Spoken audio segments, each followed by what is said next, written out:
Halo, Assalamualaikum warahmatullahi wabarakatuh. Perkenalkan, nama saya Sari Saripah dari kelas 2A semester 2 Ilmu Hukum. Di sini saya akan mereview mata kuliah hukum pidana pada pertemuan keempat dengan dosen Ibu Profesor Dr. Hajah Hendra Aini SMH beserta asisten dosen Bapak Dr. Yandi Aridayandi SMH. Pada kesempatan ini saya akan membahas tentang sejarah berlakunya KUHP di Indonesia. Sejarah berlakunya KUHP di Indonesia berasal dari WVS Belanda atau Wetboek van Strafrecht Belanda melalui pasal 75 RR atau Reglement JO Jumto pasal 131 IS atau Indische Strafregeling sejak 1 Januari 1918. Lalu berubah menjadi WVSNI atau Wetboek van Strafrecht voor Nederland Indie. Selanjutnya melalui Undang-Undang Nomor 1 Tahun 1946, WVSNI berubah menjadi KUHP. Alasan diadanya pembaruan KUHP adalah yang pertama, alasan politis. Negara Indonesia adalah negara yang merdeka. Oleh karena itu, sudah sewajarnya kalau memiliki KUHP yang sifatnya nasional, yang merupakan hasil ciptaan bangsa Indonesia sendiri. Dengan menggunakan KUHP, warisan kolonial Belanda dapat diartikan bahwa secara politis Indonesia masih dijajah oleh bangsa Belanda.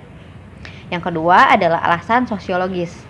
Dalam KUHP, warisan kolonial Belanda masih ditemukan atau terdapat nilai-nilai budaya dan agama Indonesia yang tidak diatur dalam KUHP, bahkan tidak mendapat pengaturannya. Oleh karena itu, dengan adanya KUHP buatan Indonesia, diharapkan dapat membuat aturan-aturan yang mencerminkan nilai-nilai budaya dan agama yang dianut oleh bangsa Indonesia. Contohnya adalah hukuman mati. Dalam KUHP Belanda, sudah sejak tahun 1896 telah dicabut dan tidak diberlakukan lagi. Tetapi dalam WVSNI masih diberlakukan. Yang ketiga adalah alasan praktis. Dewasa ini masih banyak sarjana hukum di Indonesia yang tidak mengerti atau tidak menguasai bahasa Belanda dengan lancar. Padahal teks resmi yang asli dari WVSNI adalah bahasa Belanda.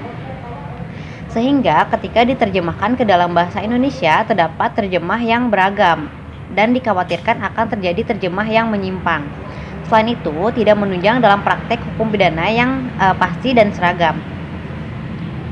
Atas dasar itu, selayaknya lah Indonesia mempunyai KUHP dengan teks resmi bahasa Indonesia yang baik dan benar. Yang keempat adalah alasan adiktif.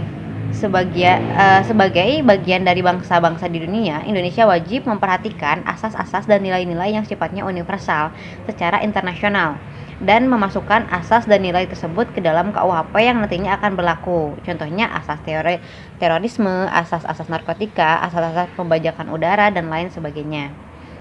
Sekian review mata kuliah pada minggu ini. Mohon maaf bila ada kesalahan. Wabillahi taufiq wal hidayah. Wassalamualaikum warahmatullahi wabarakatuh.